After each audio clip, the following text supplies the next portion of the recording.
गिरफ्तार करके गाड़ी ले गई है जी। इमरान को ये गिरफ्तार करके इमरान खान को गाड़ी ले गई है जी। गिरफ्तार करके ले गई।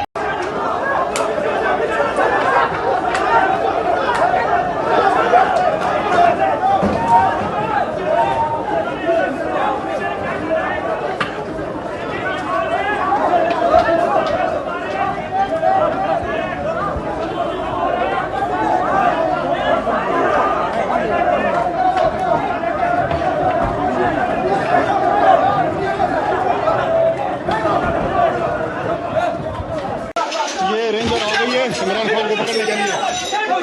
मार रही है, ये देखिए इमरान खान अंदर बैठे हैं।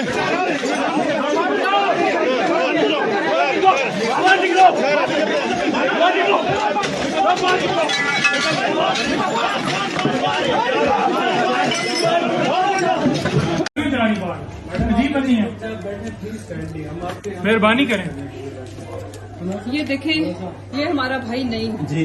और खान साहब के ऊपर भी उन्होंने टॉर्चर किया है, तशद्दुद किया है। और रेंजर ने इधर सारा कब्जा कर लिया है और खान साहब को और अरेस्ट कर लिया खान साहब को।